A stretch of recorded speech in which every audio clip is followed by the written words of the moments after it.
స్నేహితులారా, మీకు తెలుసా ఛానల్ కి స్వాగతం. మీకు వీడియో నచ్చితే దయచేసి లైక్ చేయండి, షేర్ చేయండి మరియు సబ్స్క్రైబ్ చేయండి. డబ్బు సంపాదించడం అంటే కేవలం అదృష్టమా లేక కష్టపడటమా? అసలు మన ఆలోచనలకి మన దగ్గరుండే డబ్బుకి ఏమైనా సంబంధముందా?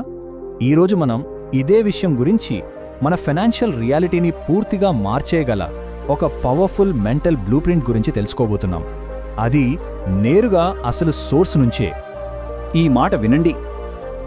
డబ్బు వెంటనే మీ వైపు రావడం మొదలైనప్పుడు అస్సలు ఆశ్చర్యపోవద్దు. వినడానికేదో మోటివేషనల్ కోట్లా ఉంది కదూ, కానీ ఈ విశ్లేషణకు మూలమైన సోర్స్ ప్రకారం ఇది కేవలం ఆశాభావం కాదు, ఇది నిజమయ్యే అవకాశం ఉంది. అదెలాగో చూద్దాం పదండి. అసలు మన ఆర్థిక జీవితాన్ని కంట్రోల్ చేసేదేంటి? సోర్స్ ఏం చెప్తుందంటే, అసలు సమస్య అంతా మన సబ్కాన్షియస్ మైండ్లో, అంటే మన ఉపచేతన మనస్సులో దాగి ఉందట. మనం పడుతున్న ఆర్థిక కష్టాలు మన తలరాత కాదు, చిన్నప్పుడు మన మైండ్లో ఇన్స్టాల్ అయిన ఒక ప్రోగ్రామింగ్ ఫలితమట. ఏంటా ప్రోగ్రామింగ్? దాని గురించి కొంచెం డీప్గా చూద్దాం. అలాంటప్పుడు మనల్ని మనం వేసుకోవాల్సిన ప్రశ్న ఒక్కటే: మన ఫైనాన్షియల్ సిచ్యువేషన్ అనేది మార్చలేని మన తలరాత, లేకపోతే మనం మార్చుకోగల, తిరిగి రాసుకోగల ఒక ప్రోగ్రామా? ఈ ప్రశ్నకు దొరికే సమాధానం మన ఫైనాన్షియల్ ఫ్యూచర్ని పూర్తిగా మార్చేయగలదు. చూడండి, విధికి ప్రోగ్రామింగ్కి మధ్య ఉన్న తేడా ఇదే. విధి అంటే మార్చలేనిది, కానీ ప్రోగ్రామింగ్ అలా కాదు, దాన్ని మార్చొచ్చు. సోర్స్ ప్రకారం మన ఫైనాన్షియల్ రియాలిటీ అనేది ఒక కంప్యూటర్ ఆపరేటింగ్ సిస్టమ్ లాంటిదన్నమాట. మనకు అవసరం లేని పాత సాఫ్ట్వేర్ను తీసేసి కొత్త పవర్ఫుల్ సాఫ్ట్వేర్ను ఇన్స్టాల్ చేసుకున్నట్టు. డబ్బు ఏమైనా చెట్లకు కాస్తుందా? డబ్బున్నోళ్లంతా దురాశపరులు, అబ్బే మనకంత స్తోమత లేదు. ఈ మాటలు మన చిన్నప్పుడు చాలాసార్లు విని ఉంటాం కదా. సోర్స్ ఏం చెప్తుందంటే, ఇవి కేవలం మాటలు కాదట, మన ఫైనాన్షియల్ ఫ్యూచర్ను కట్టిపడేసే కనిపించని సంఖ్యలట. సరే, మరి ఈ పాత ప్రోగ్రామింగ్ను బ్రేక్ చేయడం ఎలా? దీనికి ఒక చాలా పవర్ఫుల్ టూల్ ఉంది, అదే ఏకాగ్రత శక్తి. ఒక విషయం గుర్తుంచుకోండి, ఆకర్షణకు అసలైన శత్రువు పరధ్యానం. ఇప్పుడు ఆ పవర్ని ఎలా వాడుకోవాలో చూద్దాం. ఈ సూత్రం చాలా సింపుల్ కానీ చాలా పవర్ఫుల్. ఏంటంటే, మనం దేని మీదైతే దృష్టి పెడతామో మన శక్తి అంతా అక్కడికే వెళ్తుంది.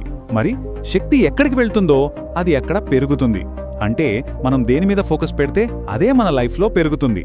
సంపదను సృష్టించడానికి ఇదే అసలైన పునాది.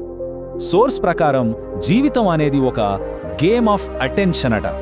చాలామంది వాళ్ల మెంటల్ ఎనర్జీని అనవసరమైన చింతలు, సమస్యలు, భయాల మీద ఖర్చు పెట్టి ఓడిపోతుంటారు. కానీ ఆ ఫోకస్ను గనక తమ లక్ష్యం వైపు మళ్లిస్తే అద్భుతాలు జరుగుతాయట. అయితే దీనికి సొల్యూషన్ ఏంటి? మన మెంటల్ కోడ్ని రీరైట్ చేయటమే.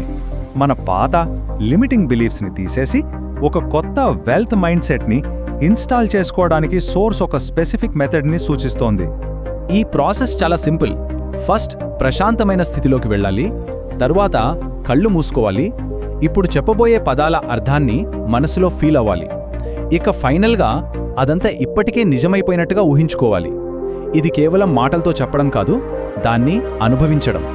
ఇదిగో మొదటి పవర్ఫుల్ అఫర్మేషన్: నేను ఒక శక్తివంతమైన డబ్బు అయస్కాంతాన్ని. ఈ మాటల్ని ఊరికే అనడం కాదు, దాన్ని ఫీల్ అవ్వాలి. నిజంగా డబ్బుని ఆకర్షించే ఒక మ్యాగ్నెట్లా మారినట్లు భావించాలి. సోర్స్ ఏం చెప్తుందంటే, ఈ ఫీలింగే మన చుట్టూ ఉన్న ఎనర్జీ ఫీల్డ్ని మార్చేస్తుందట. ఇక రెండవ అఫర్మేషన్: నేను ఊహించని మార్గాల నుంచి డబ్బు నా వైపుకు ప్రవహిస్తోంది. ఈ వాక్యాన్ని రిపీట్గా చెప్పుకోవడం ద్వారా మన బ్రెయిన్లో సంపద కోసం కొత్త న్యూరల్ పాత్వేస్, అంటే కొత్త దారులు నిర్మిస్తున్నామన్నమాట. పాత అడ్డంకుల స్థానంలో అంతులేని అవకాశాలను క్రియేట్ చేస్తున్నాం. అండ్ మూడవది, నా ఆదాయం ఎలాంటి ప్రయత్నం లేకుండా నిరంతరం పెరుగుతూనే ఉంది. ఇదేదో కోరిక కాదు, ఇది మన డిఫాల్ట్ థింకింగ్ అవ్వాలి. అంటే ఇన్కమ్ పెరగడం అనేది చాలా సహజమైన విషయం అనే నమ్మకాన్ని బలంగా పెంచుకోవాలి. సరే, ఈ మెంటల్ కోడ్ని రీరైట్ చేసినప్పుడు అసలు ఏం జరుగుతుంది? రిజల్ట్స్ అనేవి డైరెక్ట్గా మన బ్యాంక్ అకౌంట్లో కనిపించవు. వాటికంటే ముందు చాలా లోతైన స్థాయిలో ఒక పవర్ఫుల్ మార్పు జరుగుతుంది. ఏంటా మార్పు? చూద్దాం. ఈ మార్పు 3 లెవెల్స్లో జరుగుతుంది. మొదటిది న్యూరలాజికల్ లెవెల్, అంటే మన బ్రెయిన్లోని వెల్త్ సర్క్యూటరీ రీవైర్ అవుతోంది. రెండవది క్వాంటమ్ లెవెల్, అంటే మన ఫ్రీక్వెన్సీ ప్రాస్పెరిటీ ఫ్రీక్వెన్సీతో మ్యాచ్ అవుతుంది.